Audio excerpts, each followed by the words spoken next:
In this video, I'm going to take you through my 4 key takeaways from the ACCA SBL pre-seen information for the June 2026 examination. That's for the company Denis KoKo Limited, DKK. My name is James, and if you'd like access to my exclusive SBL notes you can see above me, just click the link in the description of this video or in my bio, and you can have a copy yourself. I'm also delighted to say I'm affiliated and associated with Astranti. They offer mock examination packs and pre-seen analysis packs designed specifically on the June 2026 pre-seen information for Denis KoKo Limited. And if you'd like to check those out, again, click the link in the description or in my bio. And for pure transparency, as always on the channel, if you were to purchase anything, I'd be entitled to a small percentage which goes to supporting the channel. But as always, a massive thank you, and those mock examination papers are definitely going to help you to pass because there is a lot of information to go through in the pre-seen information. And the first key takeaway for your notes is really all about that DKK is a premium provider in the hairdressing business sector. However, they are pretty weak in terms of their technology and the service that they actually offer to their clients. So the key page for you to have a look at in terms of when you're talking about the organization being of a premium nature, go down to page 2 as you can see on the screen. At the bottom column on there, they give an excellent client experience, level of service is premium, full range of services on there. And if you're willing to actually pay a high amount for it, then you're going to expect highly skilled individuals, a luxurious atmosphere, those kind of things. And we're also given a breakdown that you've got to be really crystal clear that trims is the sort of basic and low level service. Halo Hair, one of the biggest or the largest with 203 salons, is good and satisfactory. So DKK really target clients in that premium sector. And of course, when you pay that premium price, you will expect a certain level of haircut and experience when you actually go to one of the salons. So this is where, if you go down to page 10 in the pre-seen notes, as you can see on the screen, this is where you can actually see from the process that people go through to actually booking their haircuts. And again, if you're wanting a premium service, you want it to be effortless and at ease on there. Well, when you look at the systems that they actually have in place, it's paper-based for actually booking for the actual appointments on there. So there's a risk that they could actually be double booked. And also there's no online booking as well, which is a massive thing. When you pay that amount of money, you do expect a certain level of service on there. And we are given in the pre-seen materials, if you have a little look through in a bit more detail, quite a few different areas in terms of the different industry bodies and the expectation of a high level of service. But when it's put into practice, as you can see on the right-hand side on page 10, from start to finish for the service process, and also we're given areas in terms of technology, how it's such an important area in the pre-seen materials for Denis KoKo. It's going to be absolutely massive for you to talk about that and say, well, if you're going to spend a lot of money on a haircut and the whole experience, if you see on the right-hand side now on page 6, technology is revolutionizing the industry, online booking systems, salon management on there, and this is where Denis KoKo Limited really need to take this on board, and it could link into a pestle analysis point on there for the theory to be tested. So that's my first key takeaway on there. Premium service, premium products offered, but there are gaps in terms of where competitors are now catching up, and they could get overtaken because there's a lot of brand loyalty to DKK, repeat customers, but this is where it could start to be eroded moving forward. Now, key takeaway number 2 is all about the staff and the hairdressing sector itself. They are the biggest strength to the business, but also the biggest risk as well. So where are we going to kick off in terms of looking at the staff in the pre-seen materials? And of course, just for reference, whilst I'm going through, if you are very kind enough to actually download and pick up a copy of my notes on here, these ones at the time of recording are not the exact complete full ones. I've still got to put in some of the actual models and theories on there, so please be patient on it. I've got classes after this as well, so I'll be doing it this evening after I've sorted that out. But back to the key takeaway now.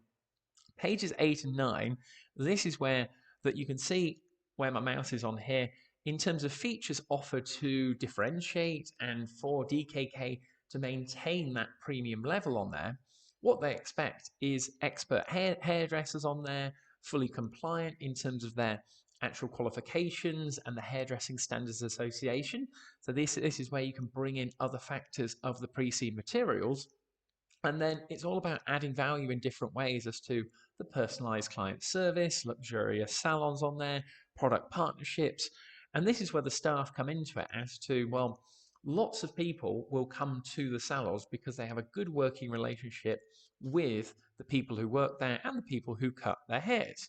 Sounds pretty reasonable as to what you'd be looking at if you were actually, when you sort of think about barber and hairdresser loyalty on there. But if you come up to page 5, and this is where the risk comes into it, and the other side as to why the employees and people who are the hairdressers who work for DKK are such a big risk to this, is that you can see where my mouse is on there, that strong relationships are obviously formed on there between clients and hairdressers over time. And if a hairdresser moves to another local business, or what tends to happen is they will go and set up their own salon because they're experienced. Why don't they run one themselves? The clients may move to that business as well. They trust the person who actually cuts their hair. And that is one of the trade-offs that they've got in terms of DKK. How do you actually keep hold of experienced staff who might have ambition to actually go and set up their own salon versus on the other side of that, keeping that core client base and retaining the staff. So retaining the staff on one side versus they may leave on the other. And you can see in terms of client retention, yes, it has slightly gone down from 84% to 81%, but nevertheless, 4 in 5 people are still retained in terms of from a client base at DKK. Staff satisfaction may have gone down slightly, but again, it's all about applying the pre-seed materials, and that is why takeaway number 2 has to be the DKK staff themselves, especially the hairdressers. Now, key takeaway number 3, you're going to have to go up to page 11 now in terms of, well, there it is actually, in terms of the area that I'm going to talk about, and this is all about sustainability and the environment. As you can see there, it is actually highlighted in terms of the website extracts on there. So sustainability, we are intent on protecting the natural environment, and it's also included within the values and other risks associated. So it is an area that they are highlighting as a major issue that needs to be aware of. But the key thing here is in terms of the sustainability and the actual environmental points that I'd get down is, if you look at the risk register, we've got the energy and water price volatility on there, sustainability concerns for the clients. If you head up to page 6 in the pre-seed notes on here now, go straight the way up, this is where, again, we're given that clients are becoming a lot more environmentally conscious. So again, this is a SWOT analysis potential opportunity to offer maybe a sort of a green hairdresser style kind of service on there. But we're looking at minimizing the environmental impact. It's gaining more popularity on there. So again, it could come into a pestle analysis from an environmental point. And the other key thing to get down in your notes is, where they're really specific on here, is they talk about a variety of different areas of the environment and sustainability. So we have up on the top right hand side, we've got gas emissions on there. We're talking about the chemicals that are involved, the plastic bottles, the cotton wool buds on there, the water usage, greenhouse gases. There's a variety of different things. It's becoming more and more topical to be talking about it actually in the real world as well for it, especially with the new IFRS standards. And lastly, to this point, if you go to page 8 for the board structure, as you can see in my notes, there's nobody indicated from the directors who is actually in charge of sustainability or the environment. So you've always got to be thinking who's going to be held accountable for this, especially when it's on the risk register, it's part of the values. So definitely something to keep an eye out for on your exam day if it was to come up. And if we're not given any more information about who's accountable for it, definitely something you should be referring to in your answers. So that is my key takeaway number 3, sustainability and the environment. Now, key takeaway number 4, I've kind of touched on it before, but it is definitely worth noting, especially where the dynamics of the industry are so tough and competitive, is the competition to DKK. So the two key names that you need to get down are on page 2. So that is Halo Hair is the largest chain, Trims is the second largest, DKK is the third. And if you go down to page 7, this is where they are only mentioned, these two large organizations. That's the only time in the whole of the pre-seed materials that we actually see their names. So in terms of the business size, you can see on the left-hand side, so a business's size has no impact on the rating of its salons. Halo hair salons are rated very good, trim salons tend to be rated good, and the rating of DKK salons is excellent for that premium service on there.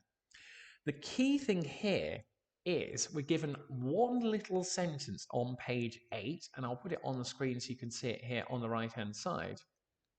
So on page 8, we're told, although an expanding regional chain, as well as increasing the number of individual salons, are now successfully replicating some or all aspects of DKK's offering, it is still one of the most well-known premium hairdressing brands, and loyalty for the brand is strong.